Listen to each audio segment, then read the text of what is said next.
کل رات امام میرے خواب میں آئے کہ تجھے اپنا وعدہ یاد ہے؟ میرا زائر کل آ رہا ہے، وہ پریشان حال ہے، اس کی مدد کرنا۔ میں پریشان تھا کہ میں اس زائر کو کہاں سے ڈھونڈوں، مجھے کیا پتا وہ کون سا زائر ہے جو پریشان حال ہے، اس کی پریشانی کو میں نے برطرف کرنا ہے۔ اتنے میں تمہارا فون آ جاتا ہے۔ ہمیں سمجھ میں نہیں آتا کہ ہم سے کبھی کبھار جو لیا جاتا ہے وہ دینے کے لیے لیا جاتا ہے۔ ایک شخص ہے، وہ حرم میں امام رضا میں آتا ہے، آج سے 30 سال پرانا واقعہ ہے۔ حرم امام رضا میں آتا ہے، اور کیوں آتا ہے؟ اس لیے کہ وہ بینک کرپٹ ہو گیا تھا، بزنس مین تھا، تہران میں ہوتا تھا، وہ بینک کرپٹ ہو گیا، اس کا سارا کاروبار ختم ہو گیا، اس کے قرضے اس پہ اتنے آ گئے، صبح شام قرض خواہ جو ہے وہ دروازے پہ، اس پہ کیس، وہ مشکل میں آ گیا۔ اس نے اپنی بیوی سے کہا کہ کچھ پیسے جوڑو، میں امام کے پاس جاتا ہوں، مشہد جاتا ہوں، وہاں سے میں مدد مانگوں گا، شاید امام کوئی میری مدد کر دے، ہماری یہ مشکل شاید آسان ہو جائے۔ اس کے اپنے پاس تو کوئی پیسہ رہا نہیں تھا، بیوی نے کچھ پیسے جوڑے، اس کو کرایہ کر کے دیا، اور وہ ان پیسوں کو جیب میں ڈال کے مشہد پہنچ گیا، زری کے سامنے گیا۔ خدا ہم سب کو یہ زیارت نصیب فرمائے۔ جو گئے ہیں وہ جانتے ہیں کہ جو بھی مشکل ہو وہاں ساری مشکلات حل ہو جاتی ہیں، انسان کو سکون آ جاتا ہے، مشکل حل ہونے سے پہلے اطمینان ہو جاتا ہے کہ میری مشکل حل ہو گئی ہے۔ یہ شخص بھی کہتا ہے میں دعا کر رہا تھا، دعا کرتے کرتے مجھے سکون سا مل گیا، مجھے یقین ہو گیا میری مشکلات حل ہو گئی۔ اب تو جاؤں گا، تہران پہنچوں گا تو پتہ چلے گا مشکلات حل ہوئی ہیں نہیں ہوئی، لیکن یہاں جب سکون آیا میں نے شکریہ کیا امام کا اور میں واپس چل دیا۔ اگر آپ گئے ہوں تو آپ جوتے رکھتے ہیں، کفشداری ہے، اس کو ایک ٹوکن سا دیتا ہے، اس نے جیب میں ہاتھ ڈالا ٹوکن نکالنے کے لیے، دیکھا جیب کٹ گئی، ٹوکن بھی نہیں ہے، وہ جو تھوڑے سے پیسے تھے واپسی کا کرایہ تھا، دوپہر کا کھانا تھا، وہ بھی جیب سے چلا گیا۔ اب اس کے دل میں طرح طرح کے خیال آنا شروع ہو، میں امام آپ کو دینے والا سمجھ کے آیا تھا، یہاں تو آپ نے جو کچھ میرے پاس تھا وہ بھی لے لیا۔ کہا واپس جاتا ہوں، امام سے گلہ کرتا ہوں۔ زری کے سامنے آیا، سلام کیا،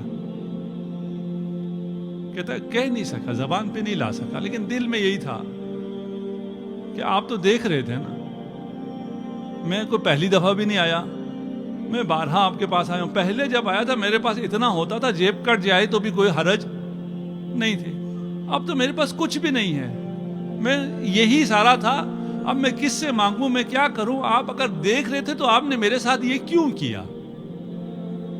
آپ نے یہ کیوں لینے دیا کسی کو؟ خیر وہاں سے آخری سلام کر کے کہتا ہے میں واپس چلا، کچھ کر تو سکتا نہیں تھا، مانگ بھی نہیں سکتا تھا، دل میں آیا نہ مانگوں کیا کروں، حرم پہ میں مانگ لیتا ہوں، خود تاجر تھا، اچھا خاصا تھا، آتے تھے، ہم کہتے تھے یہ بھیک مانگ رہے ہیں، پروفیشنل ہیں، جس سے بھی میں کہوں گا وہ یہی کہے گا، اس نے اس سے کہنے کی کوشش کی، اس سے کہنے کی کوشش کی، اس سے کہا نہیں گیا۔ اس نے جیب میں ہاتھ ڈالا تو ایک سکہ اس کو ملا۔ اگر آپ 30 سال پہلے کی بات کرو، موبائل نہیں ہے اس زمانے میں، وہ سکے کا ٹیلی فون ہوتا تھا، سکہ ڈال کے فون کرو۔ اس کے ذہن میں ایک خیال آ گیا کہ ایک سکہ ملا ہے، اسے میں ڈالتا ہوں بوتھ میں جا کر، ایک نمبر رینڈم ملا دیتا ہوں مشہد کا، وہ سامنے تو نہیں ہوگا نا، کم از کم شرم تو نہیں آئے گی، سامنے لوگوں سے مانگتے ہوئے شرم آ رہی ہے، اس سے میں مانگ لوں گا، اس کو کہوں گا کہ میں یہ اس حالت میں آ گیا ہوں، اگر کر سکتے ہو تو مجھے دوپہر کھانا چاہیے، واپسی کا ٹکٹ چاہیے۔ اس نے فون کیا، کسی نے اٹھایا، ہیلو السلام علیکم، وعلیکم السلام، یہ میرا معاملہ ہے اور یہ میری مجبوری ہے، آپ میری مدد کر سکتے ہیں؟ اس نے پوچھا آپ کہاں سے بول رہے ہیں، کہاں ہیں؟ کہا میں فلکہ آپ پر ہوں اور یہ ٹیلی فون بوتھ ہے، اس سے میں فون کر رہا ہوں۔ کہا وہی رہنا، میں آ رہا ہوں۔ یہ خوش ہو گیا، چلیں پہلی ہی کال پہ ایک سے زیادہ تو کال کر نہیں سکتا تھا، ایک ہی چانس تھا، ایک ہی سکہ تھا، اس پہ جواب مل گیا، اور اس نے کہا کہ میں آتا ہوں۔ 10 منٹ گزرے، 15 منٹ گزرے، کوئی نہیں آیا، تھوڑا سا پھر مایوس ہو گیا کہ فون پہ اس نے تفصیل سے منع کرنے کے بجائے یہی کہا ہوگا میں آتا ہوں، انتظار کرو، نہیں آئے گا تو میں کیا کر لوں گا۔ کہتے ہیں تھوڑی دیر بعد ایک بڑی سی گاڑی رکی، اور اس نے آواز دی کہ فلان صاحب آپ ہیں, آپ نے فون کیا تھا. کہا ہاں ہاں میں نے فون کیا تھا, آئیے تشریف لائیے, صاحب آپ کے انتظار میں ہیں. اور نے کہا اچھا یہ جو آیا ہے یہ ڈرائیور ہے, وہ تو جانتا نہیں ہے کون کون ہے, یہ کوئی ڈرائیور آیا ہے, چلیں کوئی اچھی پارٹی کو فون لگ گیا, کرایہ تو دے ہی دے گا, یہ کھانا بھی اچھا کھلا دے گا. اس نے گاڑی میں بٹھایا اور بہت بڑے سے بنگلے میں لے جا کے اس نے گاڑی پر پارک کی, اور وہ صاحب جو ہے مالک مکان وہ تیار انتظار میں ٹہل رہا ہے, آتے ساتھ اس کے گلے لگایا, اس کا بڑا استقبال کیا. میں نے کہا ایسے استقبال کر رہا ہے جسے مجھے برسوں سے جانتا ہے, میں تو اس کو نہیں جانتا. بٹھایا, کھلایا, پلایا, تو کہا شکر ہے مجھے کھانا تو مل گیا, بس اب یہ پیسے دے دے, واپسی کا کرایہ مانگتے ہوئے اب بھی شرم آ رہی ہے. ٹیلی فون پہ تو کہہ دیا تھا, سامنے کہنے. اس نے باتوں میں لگایا, ہاں بتاؤ تمہیں کیا ہوا, کیوں ایسے مجبور ہو گئے. کہا میں بزنس مین تھا, میرا خسارہ ہو گیا, بینک کرپٹ ہو گیا, 200 ملین کا مجھ پر قرض آ گیا, اور کوئی حالات ٹھیک نہیں ہو رہے تھے, تو میں امام کے پاس آ گیا کہ امام میری مدد کریں. یہاں مدد تو نہیں ہوئی, جیب بھی کٹ گئی, جو تھا وہ بھی چلا گیا. کہا کتنا نقصان ہو گیا, کتنا قرض ہے تمہارا؟ کہا 200 ملین.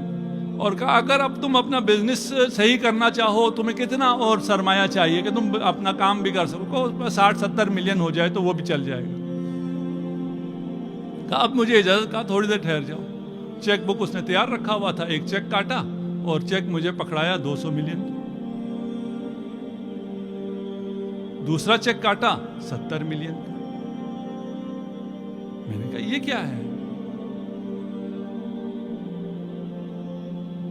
اس وقت ایک بچہ داخل ہوا چائے لے کر, اس نے اس بچے کو گلے سے لگایا اور رونا شروع کیا. یہ کہتا ہے رونا تو مجھے چاہیے تھا, خوشی سے مجھے رونا چاہیے تھا, مجھے اتنا بڑا سرمایہ مل گیا اور دینے والا رو بھی رہا ہے, شکریہ بھی ادا کر رہا ہے. کہا ماجرا کیا ہے, داستان کیا ہے؟ اس نے پھر سنانا شروع کیا. کہا یہ میرا بیٹا سرطان کا مریض ہو گیا تھا, میں نے بڑا علاج کرایا, مشہد میں علاج کرایا نہیں ہوا, تہران گیا علاج کرایا نہیں ہوا. کہا یہ لا علاج ہے. میں لندن چلا گیا, وہاں میں نے علاج کرانا شروع کیا, وہاں بھی سارے ٹیسٹ پازیٹیو آ رہے تھے اور کہا جا رہا تھا علاج نہیں ہے. آخری ٹیسٹ رہ گیا تھا کہ یہ اگر اس کا نیگیٹو آ گیا تو کوئی علاج شروع ہو سکے گا, نہیں تو یہ لا علاج ہے. وہاں کسی نے کہا کہ تمہیں دعا کرنا نہیں آتی کیا؟ ایک آدمی ایسی آیا کہ دعا کرو, کسی کو وسیلہ بناؤ, تمہارا بچہ اب ان علاج سے بچ نہیں سکتا. کہتا ہے مجھے خیال آیا کہ میں نے دعا اس طرح تو نہیں کی. ہم دعا پڑھتے ہیں نا, کل ہو سکتا ہے ہم قیامت کو جا کے کہیں خدا سے, خدایا میں ہر جمعرات کو دعا پڑھتا تھا, میں ہر جمعرات کو دعائے کمیل پڑھتا تھا, اور فلاں قاری کے ساتھ جا کے جس کی بہت اچھی آواز ہے میں دعائے کمیل پڑھتا تھا. شاید ہمیں کہے دعا پڑھنے کے لیے کب کہا تھا, دعا کرنے کے لیے کہا تھا. تم نے دعا کی بھی کبھی؟ یہ صرف پڑھتے رہے. یہ کہتا ہے میں دعائے کمیل پڑھنے کے لیے تو بہت جاتا تھا, حرم بھی جایا کرتا تھا, لیکن دعا میں نے کی نہیں تھی. اس شخص نے جب کہا دعا کرو, کسی کو وسیلہ بناؤ, تو میں نے امام رضا کو وسیلہ بنایا. میں نے کہا امام اگر آپ نے میرے بیٹے کو شفاعت دی تو میں آپ کی زائر کی عزت کروں گا, آپ کے زائر کی حاجت روائی کروں گا. کہتے ہیں جو آخری ٹیسٹ آیا تو وہ نیگیٹو تھا. اور ٹیسٹ کیے, میرا بچہ, انہوں نے کہا اس کو تو کچھ ہے ہی نہیں, اسے تو شفا مل گئی ہے. میں نے کہا کوئی علاج, کوئی آپریشن, کوئی کیمو تھراپی, کوئی ریڈیو تھراپی کا کچھ بھی نہیں, جب اس کو کچھ ہے ہی نہیں. میں بچے کو واپس لے کے آیا اور میں نے یہاں بھی سارا دوبارہ ٹیسٹ کرایا, سب نے کہا یہ بالکل صحیح ہو گیا. انسان ہے, اتنی بڑی چیز ہونے کے باوجود بھی وہ بھول جاتا ہے. کہتا ہے میں اپنا وعدہ بھول گیا, میں نے جو امام سے وعدہ کیا تھا کہ میں کسی زائر کی مدد کروں گا, اسے خوش کروں گا, میں بھول گیا. کل رات امام میرے خواب میں آئے کہ تجھے اپنا وعدہ یاد ہے, میرا زائر کل آ رہا ہے, وہ پریشان حال ہے, اس کی مدد کرنا. میں پریشان تھا کہ میں اس زائر کو کہاں سے ڈھونڈوں, مجھے کیا پتا وہ کون سا زائر ہے جو پریشان حال ہے, اس کی پریشانی کو میں نے برطرف کرنا ہے. اتنے میں تمہارا فون آ جاتا ہے. ہمیں سمجھ میں نہیں آتا کہ ہم سے کبھی کبھار جو لیا جاتا ہے وہ دینے کے لیے لیا جاتا ہے. وہ جس پیسے پہ تمہیں اعتماد تھا, جس پہ تم بھروسہ کر رہے تھے وہ تم سے لیا جاتا ہے تاکہ جو حقیقی بھروسہ ہے اس کی طرف متوجہ ہو جاؤ. یہ دینے والے مقام پر ہیں، یہ لینے والے نہیں ہیں.